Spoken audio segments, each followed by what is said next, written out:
Hello everybody, thanks for joining us today. This course is all about assessing risk in adult support and protection. This is a free version of our full course, so it's just to give you an idea of how our classroom training has been adapted to be delivered online during lockdown. Our usual sessions are really interactive with lots of conversation between you and the trainer. Today we have a really large group, so we're going to have to limit that, unfortunately. So all the questions will just be in the chat box, which you should be able to see on your different devices. There will be a Q&A at the end, so please put any questions in the chat box as we go. Remember, though, this isn't a private conversation. There's people from lots of different services on the chat today, so please don't share any private information about yourself or service users or anything like that. We won't be able to comment on any specific situations for that same reason, so just general questions. So that's it. I'll hand over to Anne now. We're going to start off with a quick poll and we get started. Thanks. So today is we're going to be looking at, the main part of today is we're looking at adult support and protection.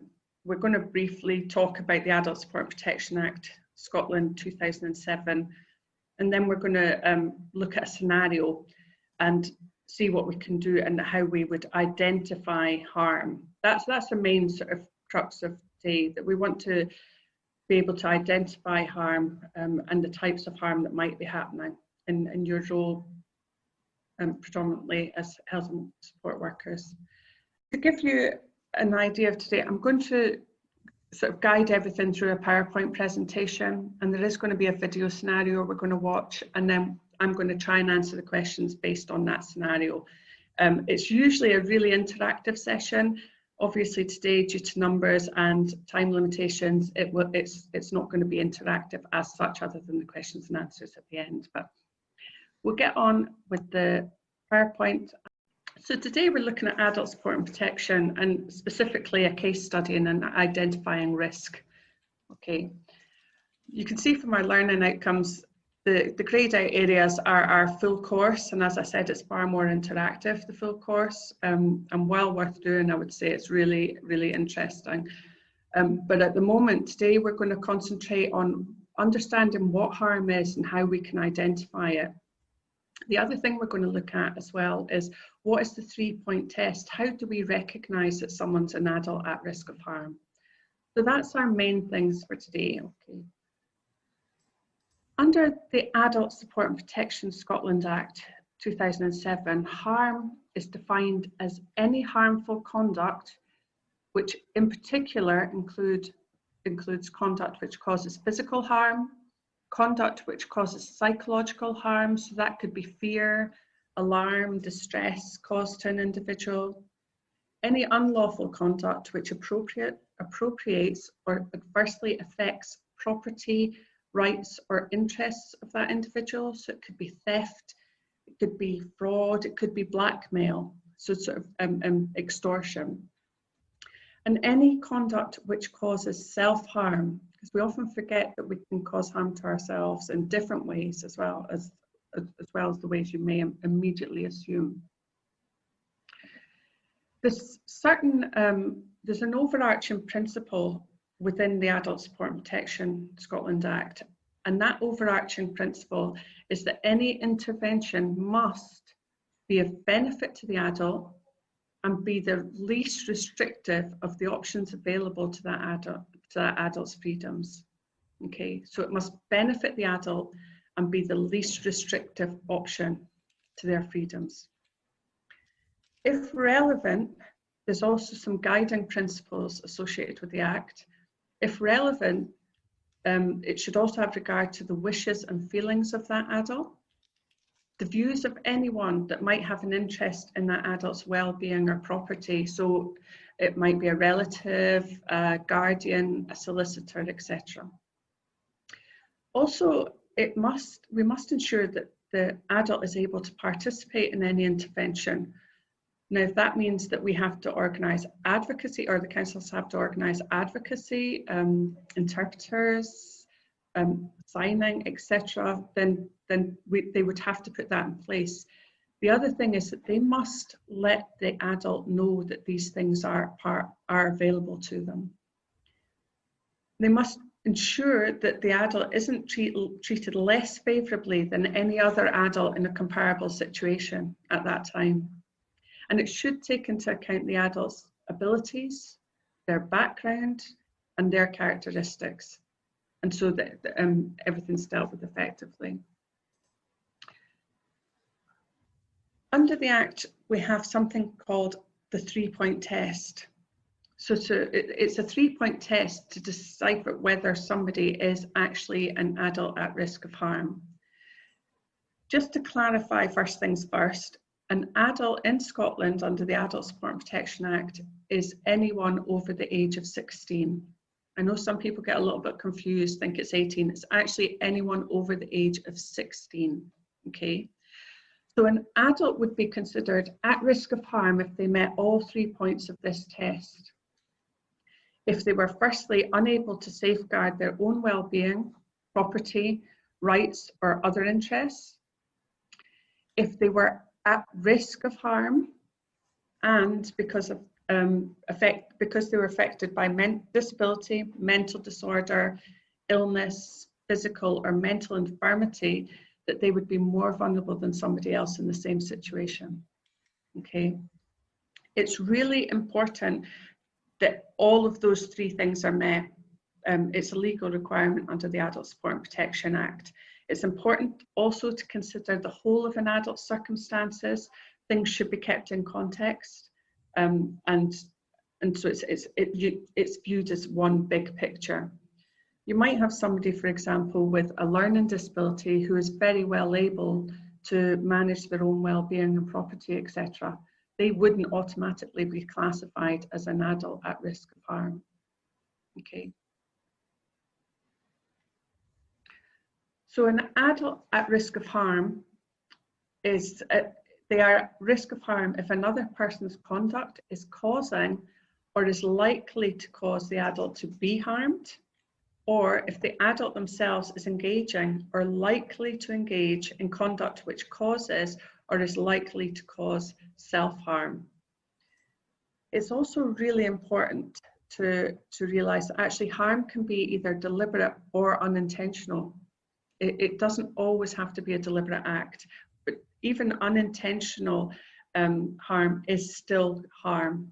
Okay, an example of that might be overcaring.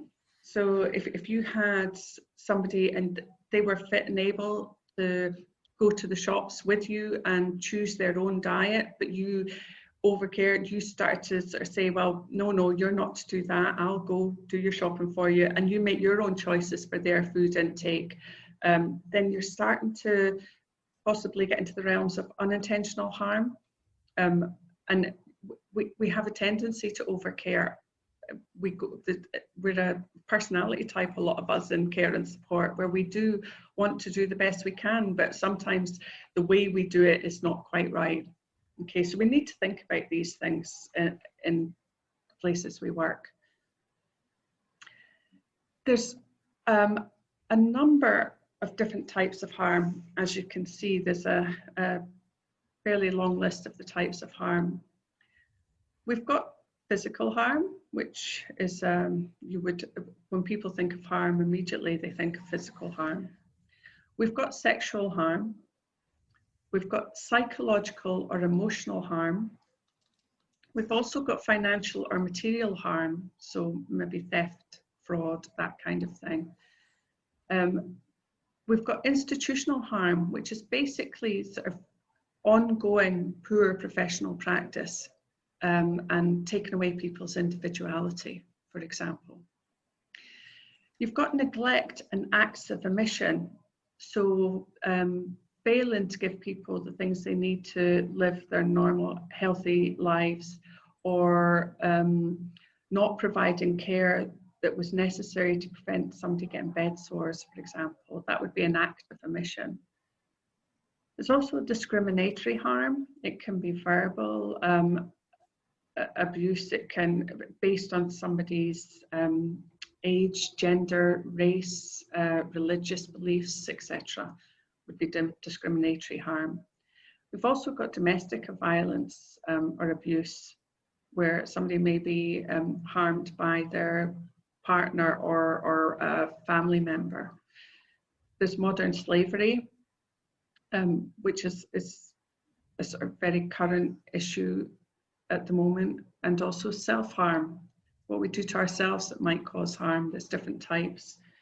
So we're going to look at maybe some signs and indicators that this harm might be happening. Okay, so if somebody was to be physically harmed, there's certain things. Now, obviously, as I said earlier, that we could go on, there's a long list of signs and indicators that we could go through for each of these types of harm, but we're just going to give you a couple of examples today. If you had somebody and you thought they were potentially being physically harmed, what might you see? So you might see bruises, you might see cuts, burns, physical markings. Somebody might appear more withdrawn or fearful of an individual that's close to them or in their company. Physical harm can also be the improper use of medication. So there was actually in the news a few years ago where there was overuse of sedation in care homes, for example, where people were being overly sedated to stop them wandering, etc. That would be misuse of medication, and it shouldn't be used in that way. Okay. Psychological or emotional harm could include threats, bullying, also misuse of power over individuals. So somebody might appear nervous or agitated around that individual. You might see a slight deterioration in physical presentation compared to how they used to be. Maybe they're not feeling like they have that same sense of self-worth, etc.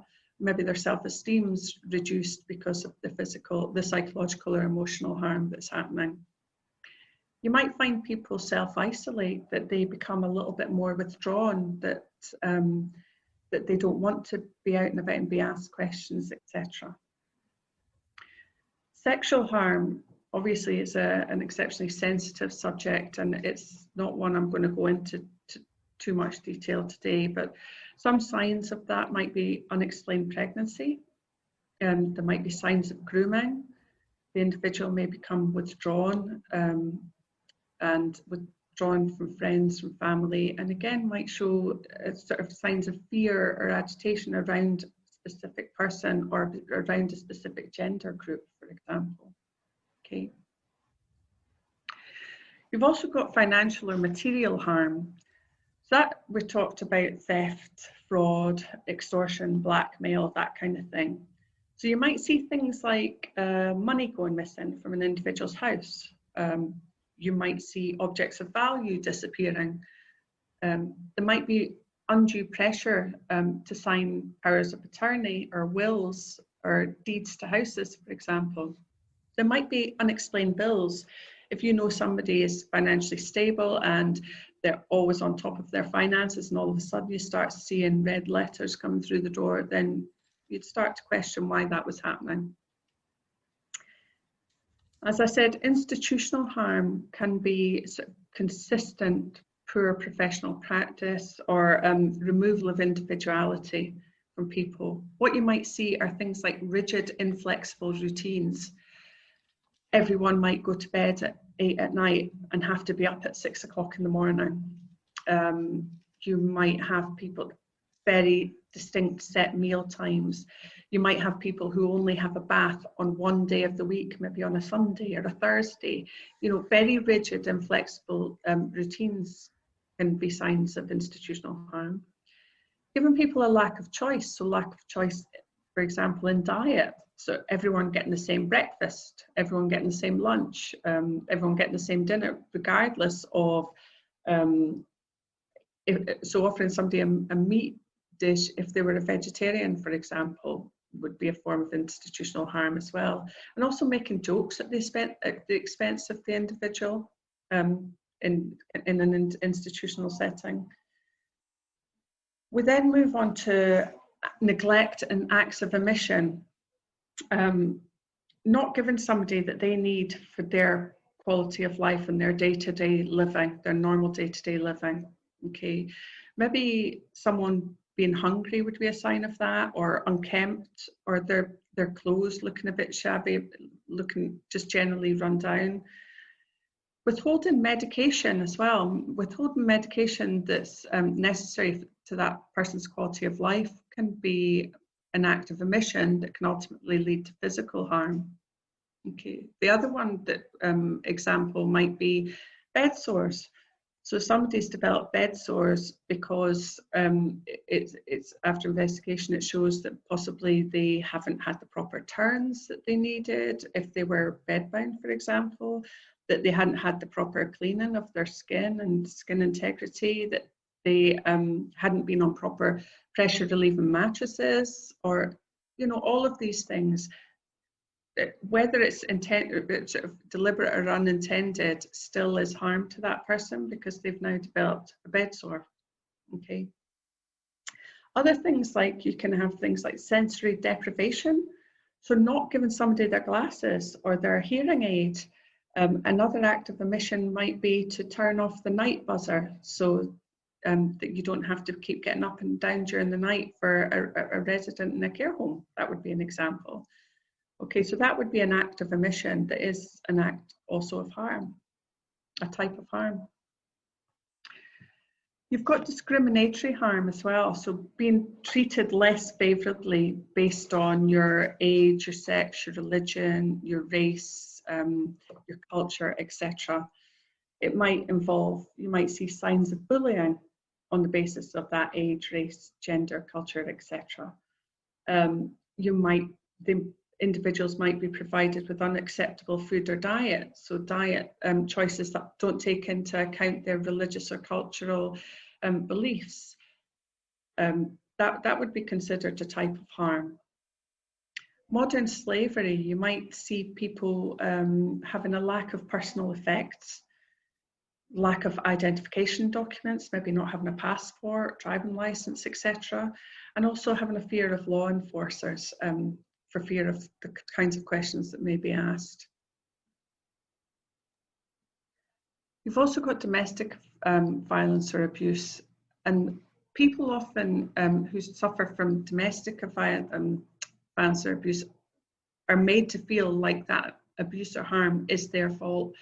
The perpetrators can be very manipulative, and that person often feels it's their fault. So referring back to the title of this Act, Adult Support and Protection Act, Scotland, the emphasis should also be on support.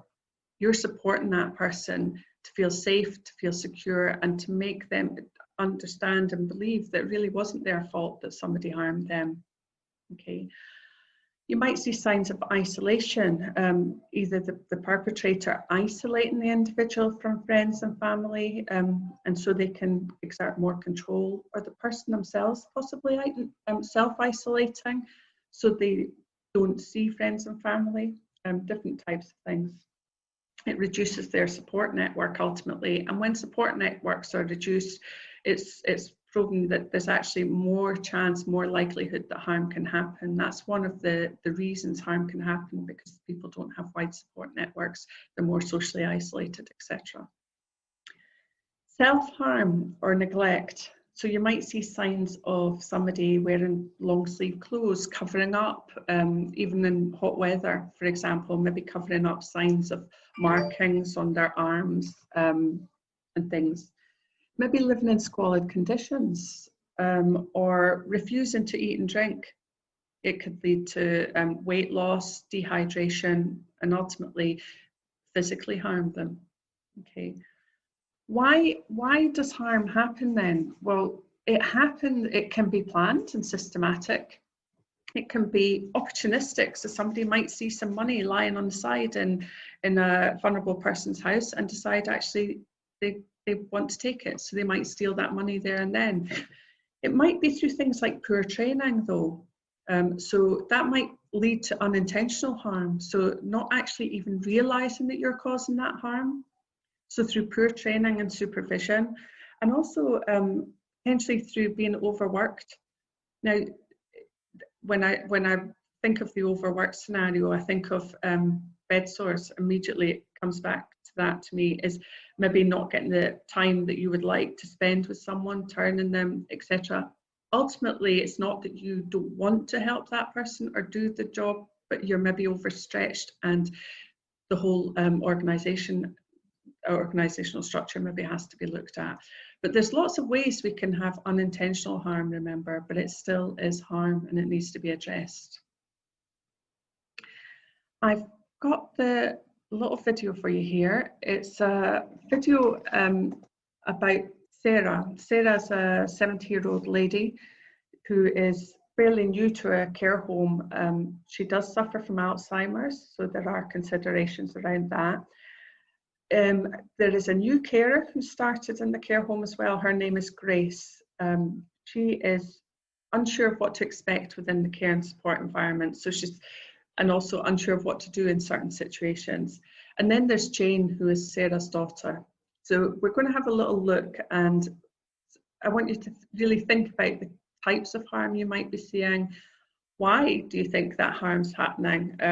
So what are the signs, what are the indicators that that harm might be happening? Okay, and then we're going to discuss it. I'll sort of answer the questions you might have based on that scenario. Okay.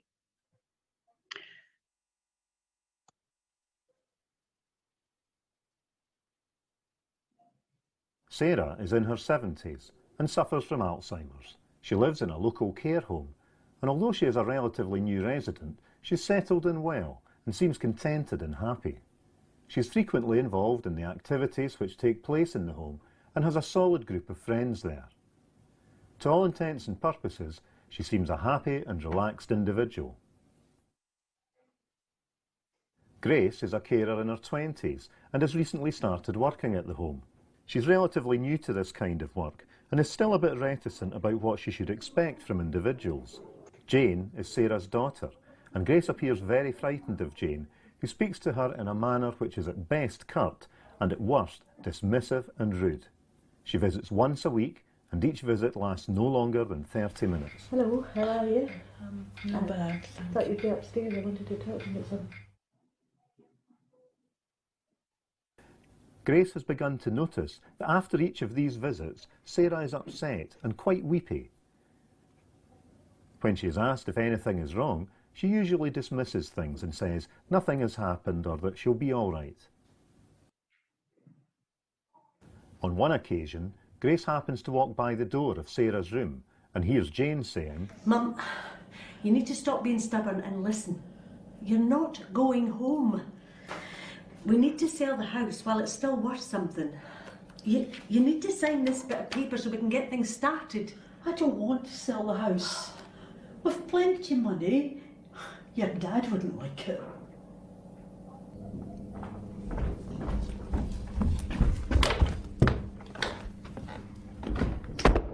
Right, I've had enough of this, Mum. We need to get this sorted.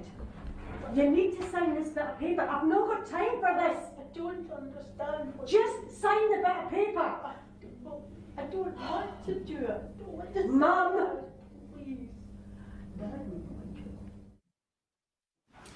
Thank you. Are you sure you're all right, Sarah? I'm fine. I'm fine. Really, I'm fine. As Grace helps her to her bed, she notices a light bruise or pressure mark on her wrists. She is really concerned, but doesn't know what to do or who to speak to.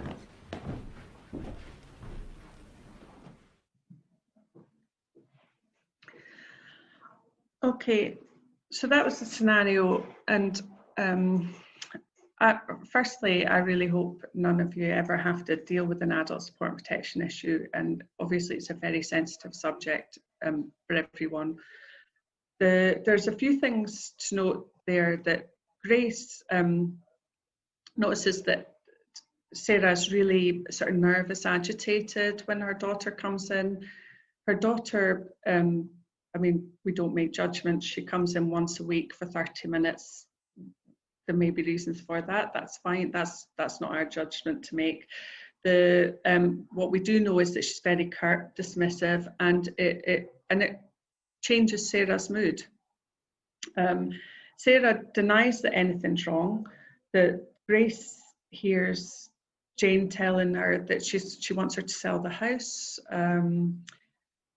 Sarah obviously doesn't want to do that. There's a bit of shouting. There's some bruising to Grace's wrist. Okay, so to Sarah's wrist. Grace isn't sure what to do. And that's like probably a lot of us, we're never quite sure what to do. So we're going to look at what we should do now and how we should respond to this kind of situation. Firstly, what type of harms do we think are happening here? Well, this could be psychological or emotional harm, because we see that Sarah's getting really rather upset every time her daughter visits. And when her daughter's not around, she's happy. She's got a really good support network of friends within the home. She's settled in really well. So it seems only to be when her daughter is around that Sarah becomes quite upset. There's potential financial harm happening. Remember, Sarah has Alzheimer's. So there's also issues around capacity as to whether she should be signing documents anyway, and to get her to sign those documents under those circumstances would be wrong anyway. That again is something we would go into more detail in the main course that we do. We don't have time to cover all of that here now. But Sarah evidently doesn't want to sign over our house. There's also signs of physical harm, like bruising to the wrists after the daughter's visited. So they're your signs and indicators of the type of harm that might be happening. What does Grace do next then? She's worried, she's new to the job, she's not sure what to do. Even experienced care and support workers will feel very uneasy in a situation like this. There should always be an adult support and protection policy in your workplace, and you should escalate as per that. But we'll talk about the general things you should do in response. Initially, your response, you should stay calm, okay? Don't show shock. So if somebody's telling you of some sort of abuse, don't show shock.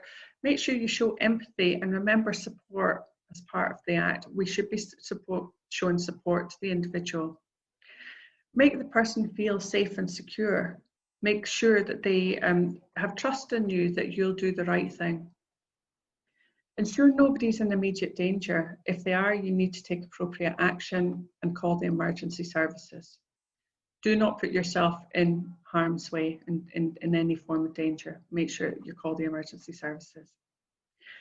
Listen attentively to people. When we say listen attentively, it's, you know, nodding, encouraging, showing people that you really want to listen, that you want to hear what they have to say. And remember non-verbal cues, because non-verbal communication is over 50% of all communication. So we can learn an awful lot by looking at people's body language. Remember not to put words into people's mouth or ask leading questions. We're not trying to create a story here. We want to hear exactly their version of events. So the what's, the why's, the where, that kind of direct questions. We don't want any leading questions. It's not your responsibility to do the full investigation, okay?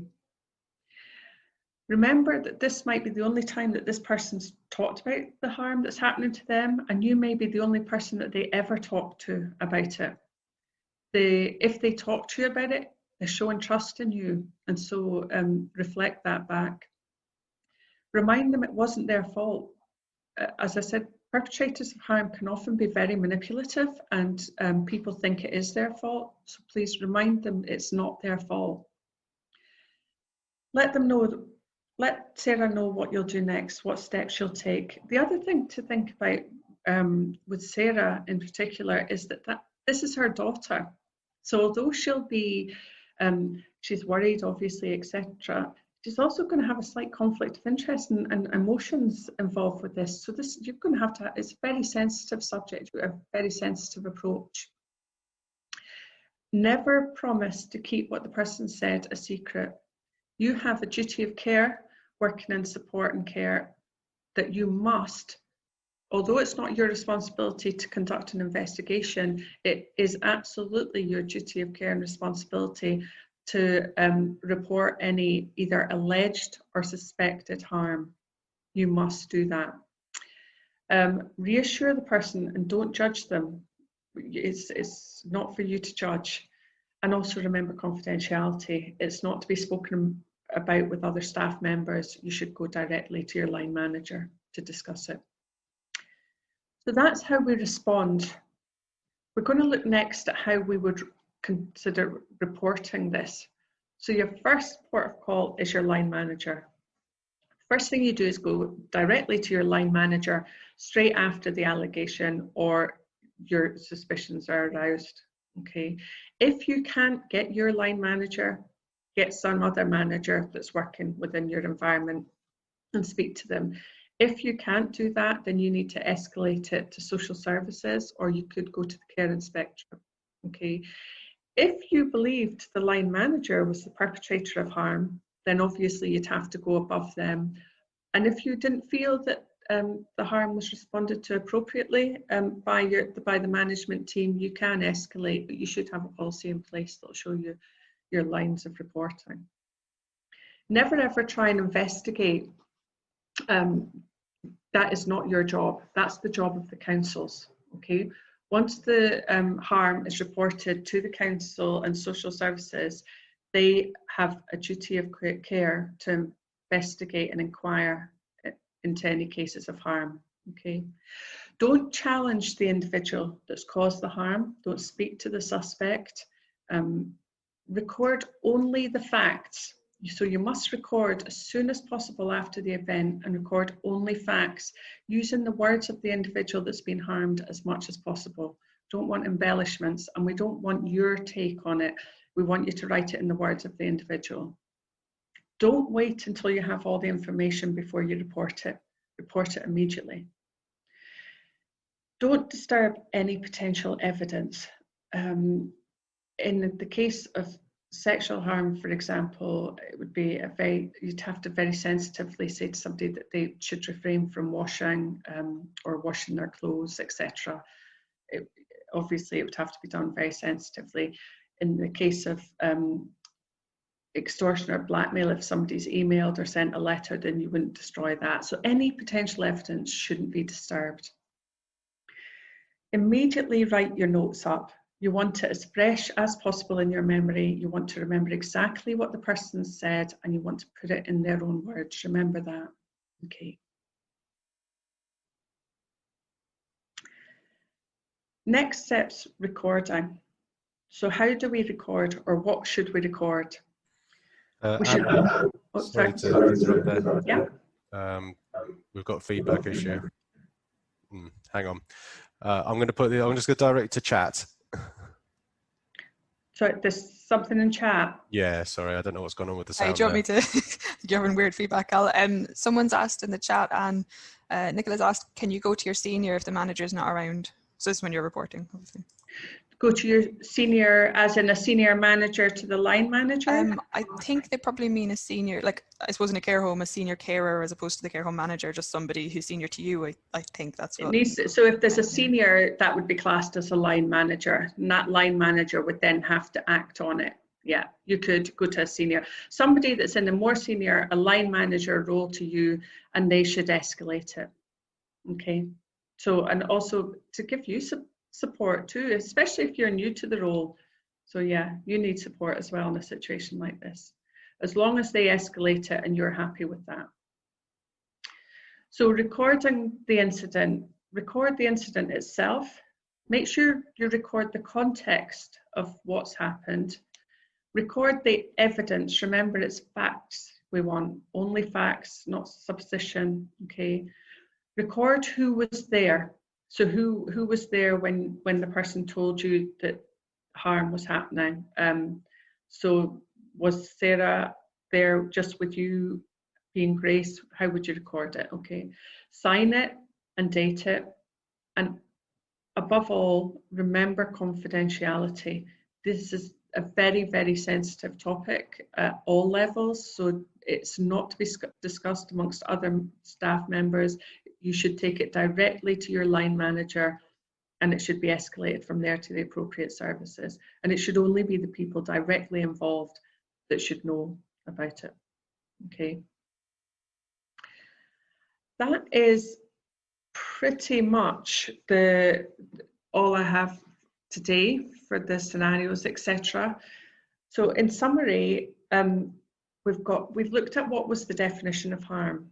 So remember, it's all conduct that could cause harm, such as physical, psychological, financial or material harm, etc. We looked at who was an adult at risk of harm. We had something called the 3-point test. So the 3-point test has to be met for a person to be considered an adult at risk of harm. Remember, in Scotland, an adult is someone over the age of 16. The 3-point test means that they are at direct risk of harm, that they're unable to safeguard their own well-being or property interests, and that they may have some kind of mental infirmity or disability that puts them at more risk of harm than another individual in a comparable situation. Okay, that's your 3-point test. All points must be met for an adult to be considered at risk of harm. The types and indicators of harm: we had physical harm, we had sexual harm, financial harm, modern slavery, self-harm and neglect, etc. With the types of indicators, with physical, for example, being bruising, cuts. With neglect, it would be sort of not providing people with, or acts of omission, not providing people with the things they need for their sensory, such as glasses, hearing aids, etc. We looked at the case study with Sarah and her daughter Jane, with the new carer in place, and how we would then go on to respond to that if we remember, harm can be suspected or alleged. So you might hear about it happening, you might actually witness it happening, or you might just suspect it's happening. What I would say is, at any of those points, you should be reporting harm, okay, to your line manager. It's better that things are investigated, and then you know you've done right, okay? It's better that than somebody actually carrying on to be harmed. Remember, it's not your duty to investigate or inquire. Once you've reported to your line manager, they should then report on to the social services, who will then do a proper inquiry and investigation into the harm. Your duties are to respond to that harm by showing empathy, support to the individual, telling them you can't keep it secret, not showing shock, etc. You must report immediately to your line manager, and then you should record it. Remember, in as much of the person's own words as possible, stating only the facts. It should be dated, it should be signed. Okay. Thank you very much, everybody, for joining us today. That was really, really interesting. It's quite a heavy topic, so there's an awful lot covered there. Thanks very much, Anne. One thing to highlight is, obviously, you can always report if you have any concerns about harm at all and you're not sure. Always follow your company policy, check with any line managers.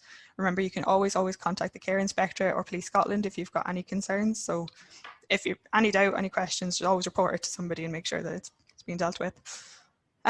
So this was the second of our three series of free sessions that we're doing. We've got manual handling next week, which will be quite interesting. It was the most complicated one to adapt to online, so should be quite a good one. Make sure you've booked that if you've not done already.